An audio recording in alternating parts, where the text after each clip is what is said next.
오늘 말씀의 제목은 성령 세례입니다. 성령 세례가 무엇인가?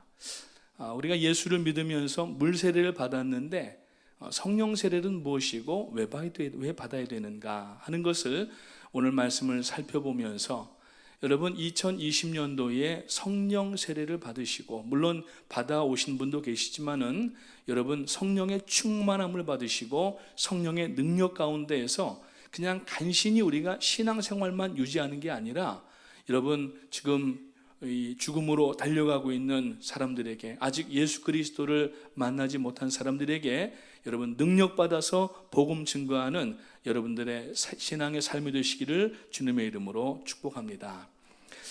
지난주 우리가 말씀을 첫 사도행전을 시작을 하면서 누가복음 24장과 사도행전 1장에 겹쳐지는 부분을 얘기를 했었습니다. 그래서 대조표를 놓고서 같은 거의 내용의 말씀이지만은 조금 더 이제 그 서술한 부분들이 있는 그 내용들을 살펴보았는데, 지금 오늘 이 사도행전 1장에도 보면은 24장에서 한 말씀을 계속하고 있습니다. 여러분, 사람이 언제 한 말을 또 하고 한 말을 또 하고 이렇게 되죠? 심심할 때 그러나요? 중요할 때 그런 말을 합니다. 중요하면은 한 말을 계속 이렇게 하게 되어 있습니다. 그래서 성경 가운데도 보면은 이 신명기라고 하는 책이 있습니다. 모세오경의 마지막 성경이 신명기인데, 그 신명기를 어떤 분들이 이제 그 성경을 잘 알지 못하시는 분들은 신명기 그러면 하나님의 명령을 기록한 책이다 이렇게 생각할 수가 있는데, 한문을 보게 되면은 납신자에다가 명령할 명자에다가 기록할 기자를 쓰고 있어요.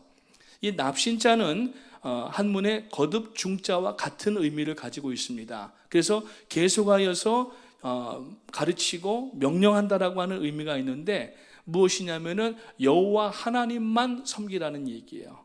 그래서 신명기 34장 마지막 부분에 보면은 이스라엘이여 너희는 행복자로다, 이와 같은 구원을 줄 이가 어디 계시느냐 하면서 나는 오직 하나님만 섬기겠다, 너희는 어떻게 하겠느냐, 그런 의미로 신명기가 마감되는 것을 볼 수가 있습니다.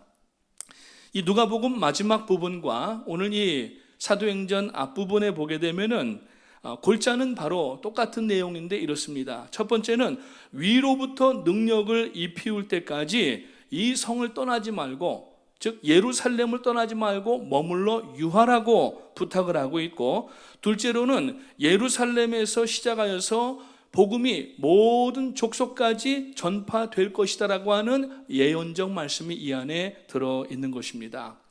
복음은 아무나 전하는 것이 아닙니다. 복음은 누가 전하는 것이죠?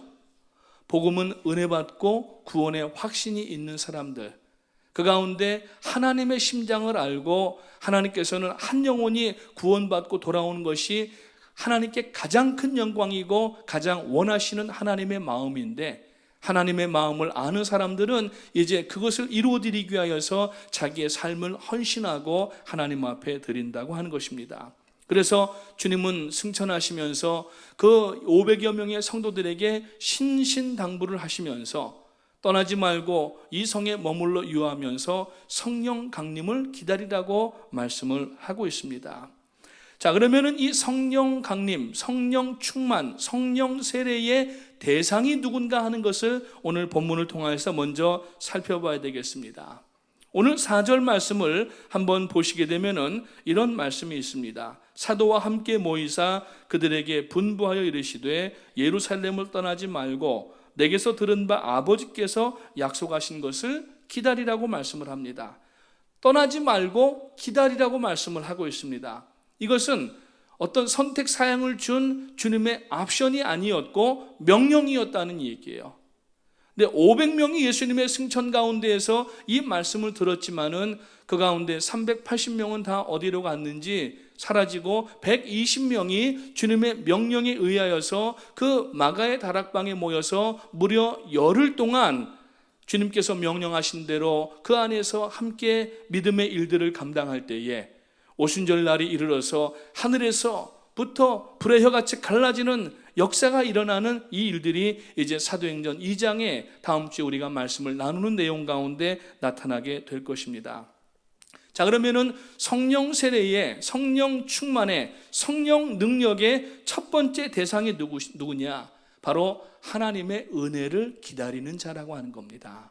이 자리에 앉아 계신 모든 분들, 하나님의 은혜를 기다리시는 여러분 되시기를 주님의 이름으로 축복합니다. 언제까지? 위로부터 능력을 입히울 때까지 기다려야 된다는 얘기예요. 그냥 하다가 안 되면은 자리를 박차고 일어나는 것이 아니라, 그래서 여러분들 신앙생활 가운데 기도의 응답을 받는 분들을 가만히 보면은 특징이 한 가지가 있는데, 여러분 어떻게 응답을 받죠? 응답 받을 때까지 기다리기 때문에 그런 거예요. 여러분들도 하나님 앞에 기도 응답 받기 위하여서 여러분 하루 이틀 기도하다가 아예 아닌 게벼 그러고 손 털고 일어나지 마시고 응답이 올 때까지 하나님 앞에 구하는 여러분 되시기를 주님의 이름으로 축복합니다. 2020년도 새해에 여러분들의 가정의 기도의 제목들이 많이 있으실 텐데, 한두 번 기도해보고 아니라고 스스로 판단하지 마시고, 여러분 때는 하나님이 정하시는 겁니다. 하나님께서 보시기에 여러분 합당한 그 시간, 하나님께서 원하시는 시간에 하나님께서 응답을 주시기 때문에 끝까지 응답 받을 때까지 하나님 앞에 기다리는 여러분 되시기를 주님의 이름으로 축복합니다. 두 번째로 성령 세례의 대상이 누구냐 하면은 오늘 8절 말씀을 보게 되면은 오직 성령이 너희에게 임하시면 너희가 권능을 받고 예루살렘과 온 유대와 사마리아와 땅끝까지 이르러 내 증인이 되리라고 말씀을 합니다. 자, 여기서 내 증인이 되라고 말씀을 하시면서 이 성에서 머물면서 하늘에서부터 능력이 입히울 때까지 기다려야 됐는데, 그 대상이 누구였냐면은, 누구에게 성령을 받으라고 말씀하셨냐면은, 성령 세례의 대상은 이미 예수 그리스도를 믿는 사람들이었다는 얘기입니다. 지금 전혀 예수님에 대해서 알지 못하고 구원받지 못한 그러한 사람들이 아니라, 예수 그리스도의 지금 이 당시 사람들에게는 이 죽은 자 가운데에서 부활하신 것도 목격했고, 자기들의 눈앞에서 승천하신 예수님, 그리고 약속하신 대로 다시 오겠다고 약속하신 것처럼 그것을 믿고 있는 그 성도들이 바로 이 성령 세례를 받아야 될 대상이라고 오늘 본문은 말씀을 하고 있습니다. 불신자가 아니었습니다. 그냥 예수에 대해서 한두 번 들은 사람이 아니었습니다. 지금 이 능력을 받으라고 하고 이 능력을 위해서 기다리라고 한 대상은 바로 예수 그리스도를 마음으로 믿어서 구원 얻은 사람들을 얘기하는 것입니다. 그래서 성령 세례의 대상은 주는 그리스도시요 살아계신 하나님의 아들이십니다. 이미 고백하고 주님을 믿는 사람들, 바로 오늘 이 자리에 여러분과 같은 사람들이 성령 받는 사람들인 줄 믿으시기를 주님의 이름으로 축복합니다. 능력을 받으면 어떻게 되는가? 땅끝까지 이르러서 예수 그리스도의 증인이 되어야 되는 겁니다. 예수님의 생애에 그가 죽으심으로만 끝났다고 하면은 제자들은 전부 흩어져서 다시 모일 수가 없으실 겁니다. 그러나 예수님께서는 부활하셔서 낙심하여서 낙향하여서 자기 일 가운데 있는 그 제자들을 일일이 찾아다니면서 저들을 새롭게 하시고 저들에게 사역을 재위임하심으로 말미암아, 그리고 그들에게 바로 나가서 전하라고 하신 것이 아니라 성령을 받을 때까지 기다렸다가 성령 받은 후에 나가라고 당부하시면서 성령 받은 이 제자들이 나중에는 자기들의 생명 다하는 그 순간까지 복음을 전하는 능력 사역을 감당하는 것을 볼 수가 있었다고 하는 것입니다. 이 능력은 구원받고 한 사람이 여러분 그냥 안주하고 복받고 잘 사는 것에만 그쳐 있는 것이 아닙니다. 이 능력은 왜 필요하느냐? 이것은 권능인데, 권능은 왜 필요한가 하면은 이 복음을 전할 때에 사단과 영적 전쟁을 불가피하게 해야 되는 상황이 옵니다. 왜? 여러분 믿지 아니하는 사람들은 사단의 지금 손아귀에 붙잡혀 있는 자들인데, 사단의 손을 펴서 믿는 그 사람들을 구원해 내려면은 이 사단과 전쟁을 하지 않으면 안 되는 겁니다. 그 전쟁이 바로 영적 전쟁이 되는 것이고, 오늘 우리가 능력을 받아야 되는 이유는 우리의 싸우는 싸움은 혈과 육에 관한 것이 아니라고 성경은 말씀하고 있고, 성령의 능력으로 싸워야 되는데 그러기 위해서는 성령 세례가 필요하고 성령의 충만함을 유지해야 되고 성령의 능력, 권능으로 우리가 전쟁을 해야 된다는 것을 아시기를 주님의 이름으로 축원합니다. 옛날에 스웨덴의 노벨이라고 하는 사람이 바위도 쩍쩍 갈라내는 폭약을 발명을 했습니다. 그리고서 이름을 무엇으로 지었냐면은 다이나마이트라고 하는 이름을 지었는데, 그 다이나마이트의 어근이 어디 있느냐면은 뒤나미스라고 하는 헬라어에서 오는데, 그 권능이라고 하는 말, 능력이라고 하는 말이 어디서부터 나오느냐? 바로 사도행전에 가득 나온다고 하는 겁니다.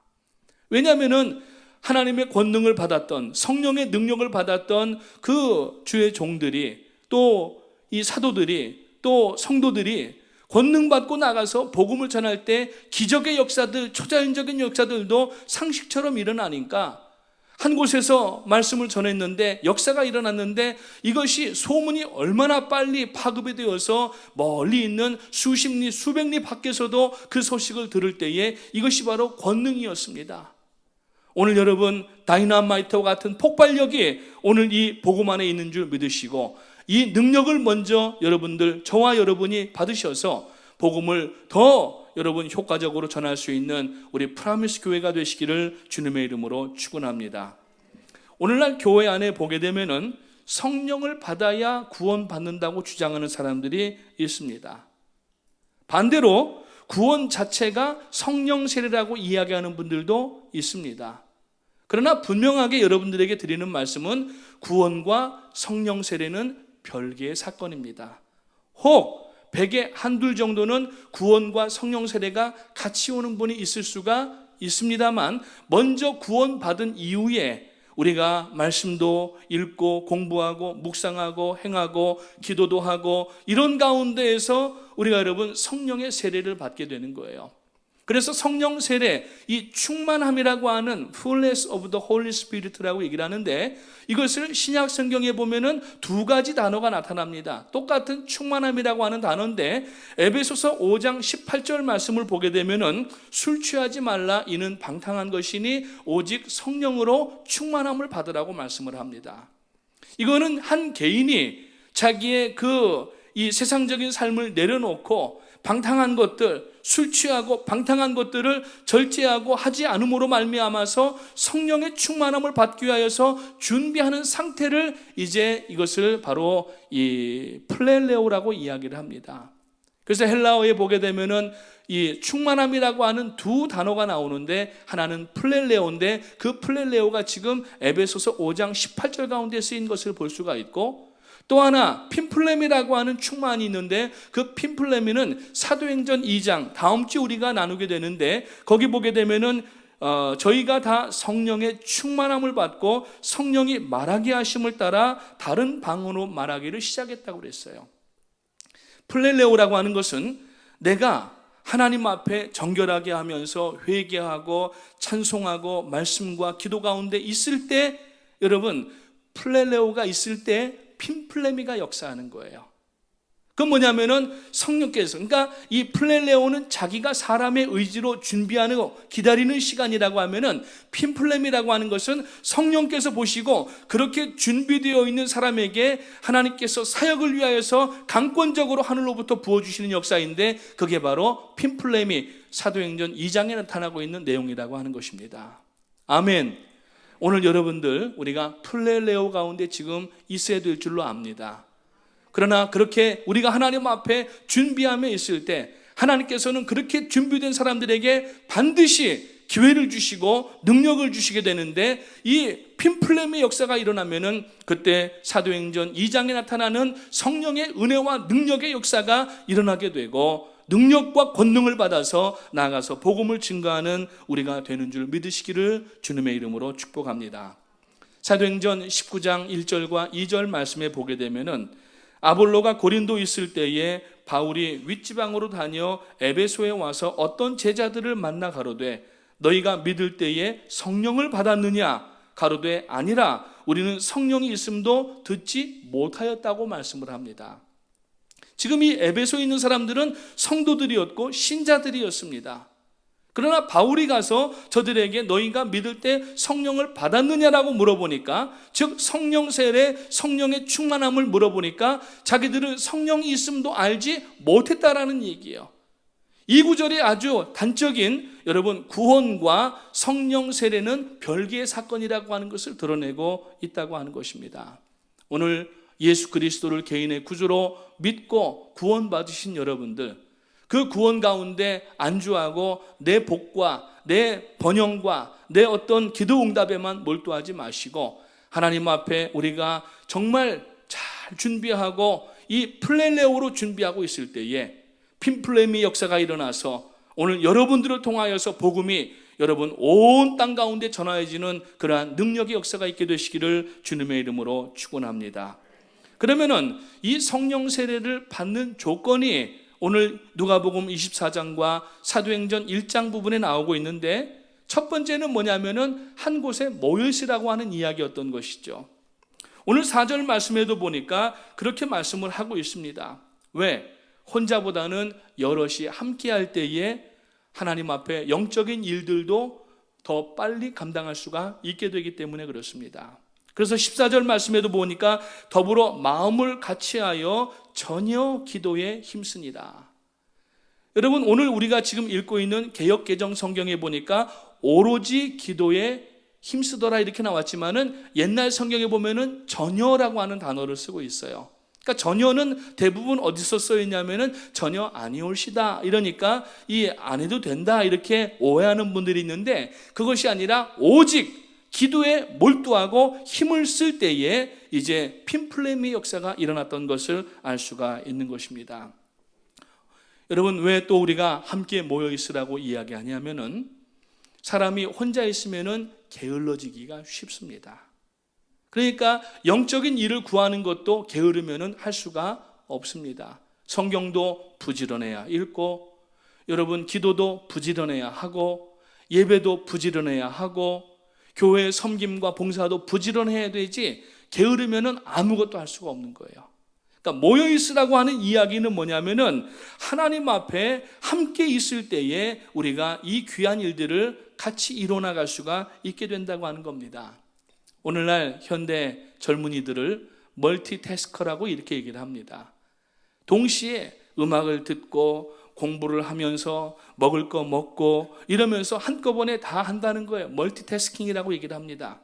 근데 사실은 사람은 멀티태스킹을 진짜로 할 수 있는 능력이 없다는 거예요.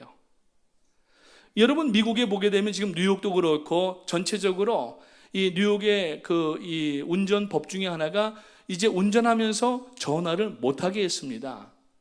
전화하다가 여러분 앞에 시야가 가려지는 거예요. 그 정신과 의사가 이야기한 내용입니다. 전화를 하면서 운전을 하잖아요.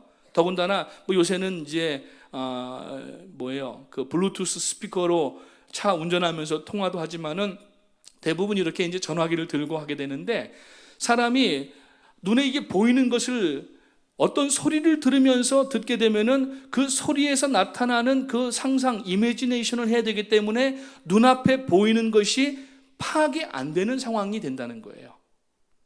그러니까 아무리 멀티태스킹을 하고 뛰어난 사람이라 할지라도 반응 속도가 느려지든지 지금 눈에 보고 있는 이 일들을 자기가 이것을 생각하는 게 50%도 안 된다는 겁니다. 그러니까 멀티태스킹이라고 하는 것은 사실상 사람에게는 불가능하다는 얘기예요. 그래서 한 곳에 모여서 우리가 함께 기도하면서 세상 일을 접어두고, 여러분 지금 모여서 예배도 하고 말씀 공부도 하고 찬송도 하고 기도도 하라는 얘기예요. 오늘 여러분, 하나님 앞에 우리가 함께 모여 있는 것이 얼마나 중요한가 하는 것을 다시 한번 기억하시고 모이기에 힘쓰는 여러분 되시기를 주님의 이름으로 축복합니다. 여러분, 오늘도 주보를 받으셨는데 주보 뒷면에, 맨 뒷면에 아래에 보게 되면은 히브리서 10장 25절 말씀이 쓰여 있습니다. 모이기를 패하는 사람들의 습관과 같이 하지 말고 오직 권하여 그날이 가까움을 볼수록 더욱 그리하자고 말씀을 합니다. 오늘 여러분 함께 모인 이유가 무엇입니까? 예배입니다. 예배가 안에 포함되어 있는 게 뭡니까? 오늘 성령 세례를 받는 세 가지 주 요소가 여기에 다 들어있는데, 첫째는 말씀인 겁니다. 여러분, 말씀 없이 성령 세례 받을 수가 없습니다.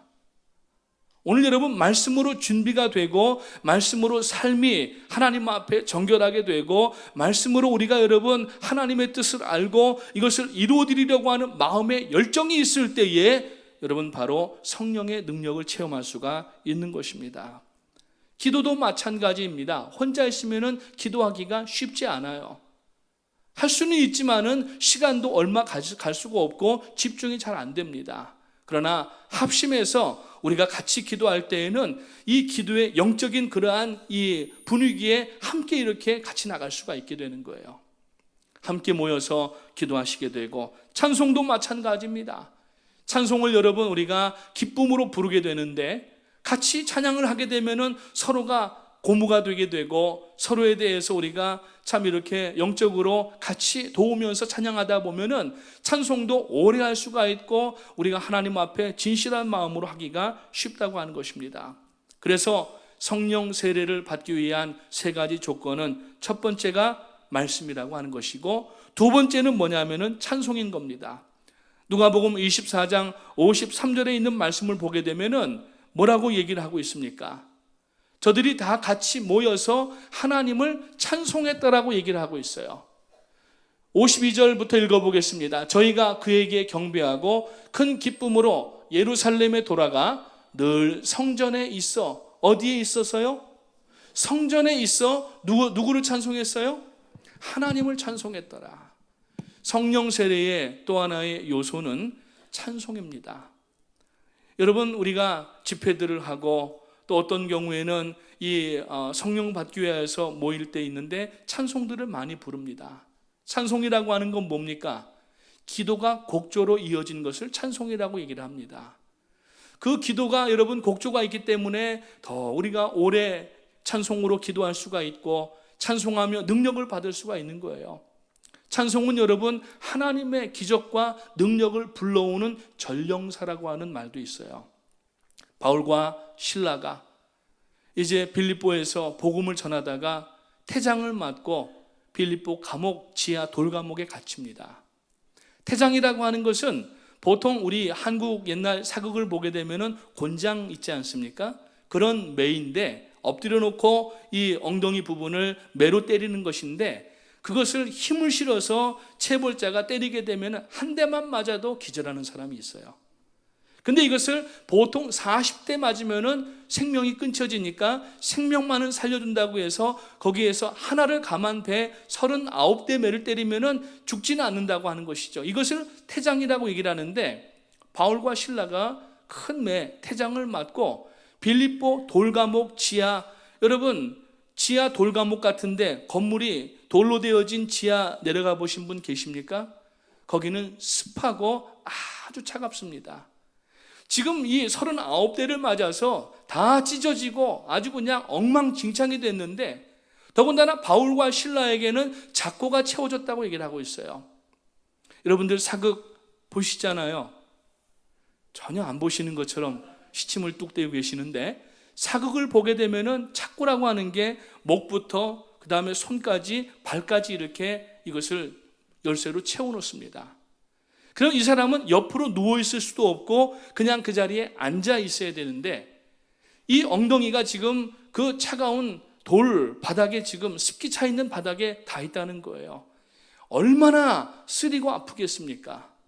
그럼에도 불구하고 바울과 실라는 하나님을 찬양합니다. 한밤중에 그 빌립보 돌감옥에서 찬송 소리가 일어났어요. 어떤 미국의 목사님이 그 부분을 설교를 하시면서 이렇게 하시더라고요.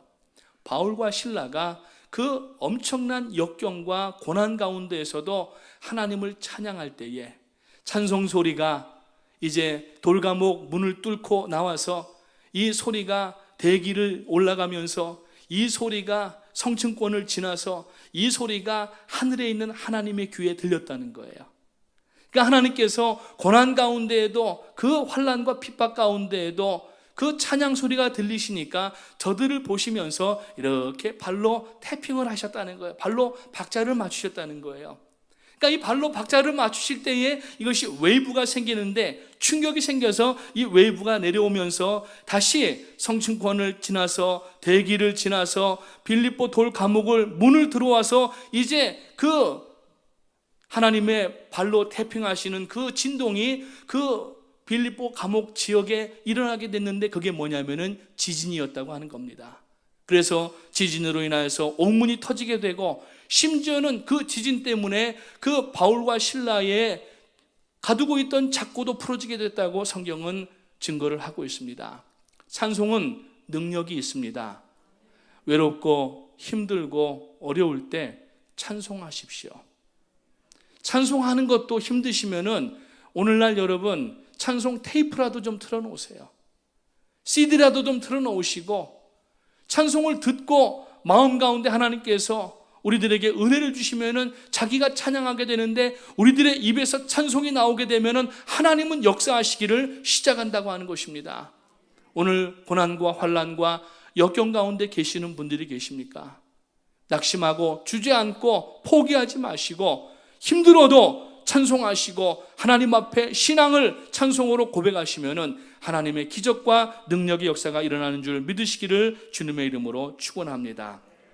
그래서 여러분, 이러한 일들을 모여서 하라고 얘기를 하는 거예요. 혼자 할 수도 있지만, 물론 오늘은 우리가 주일 예배라서 그렇게 못하지만 성령 충만함 받기 위하여서 새벽 예배에 나오셔서, 그리고 금요 예배도 나오셔서 우리가 예배 끝나고 하나님 앞에 합심하여 기도하는 시간이 있는데, 그때 하나님 앞에 여러분 찬송하고 말씀 나누고 기도하게 되면은 성령의 세례를 받고 성령의 능력을 받고 성령의 충만함이 이루어지는 줄 믿으시기를 주님의 이름으로 축원합니다.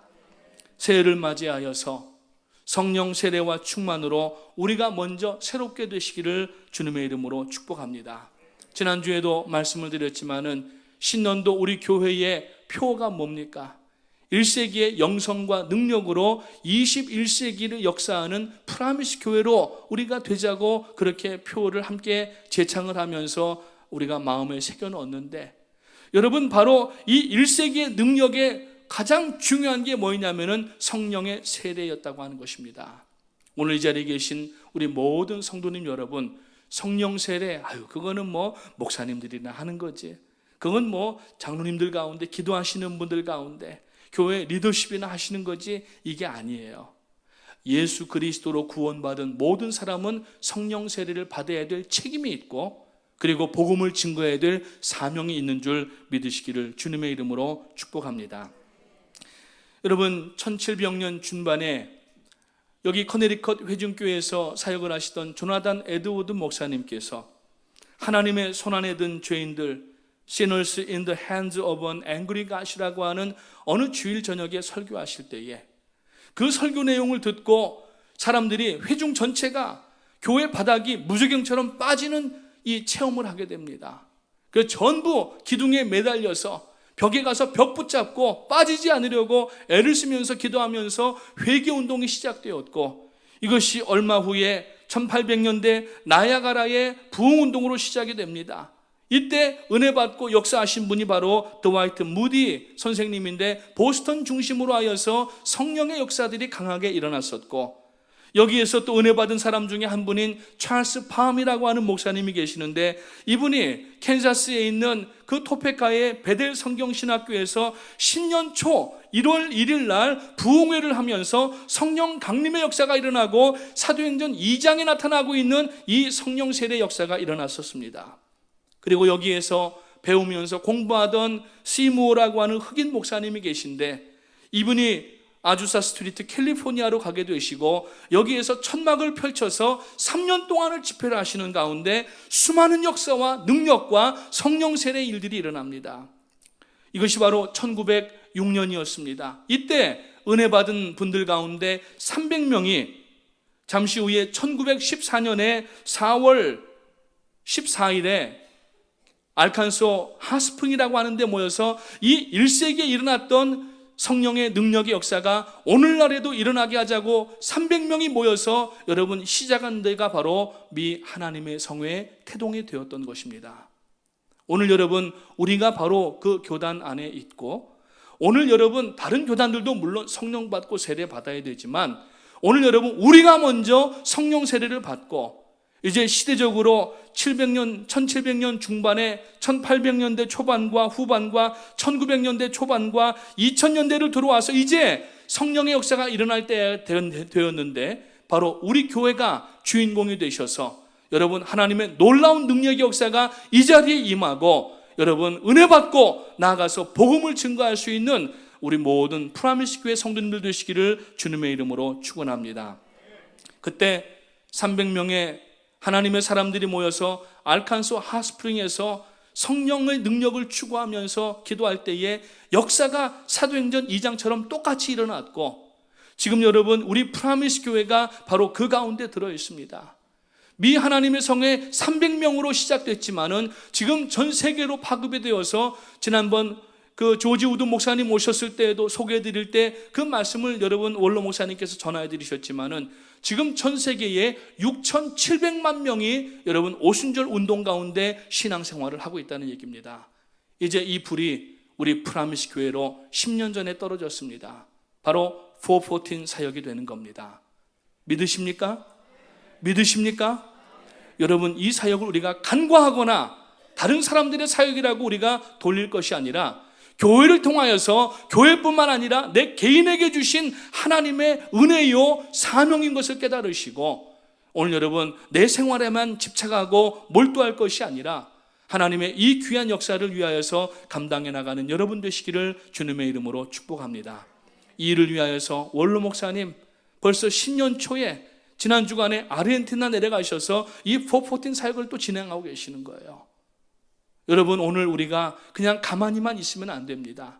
무엇을 해야 되느냐? 성령 세례를 받아야 됩니다. 성령이 충만하시기 바랍니다. 성령의 능력으로 역사하게 되시기를 주님의 이름으로 축복합니다. 그래서 이제 우리를 통하여서 18억 5천만 명의 어린 영혼들이 그들의 심령 가운데 여러분 피 묻은 예수 그리스도의 십자가를 간직하고 저들이 구원받을 뿐만 아니라 아직까지 구원받지 못한 저들의 부모님들과 모든 또 친구들에게도 복음을 증거할 수 있도록 오늘 여러분 기도하면서 함께 전진하게 되시기를 주님의 이름으로 축복합니다.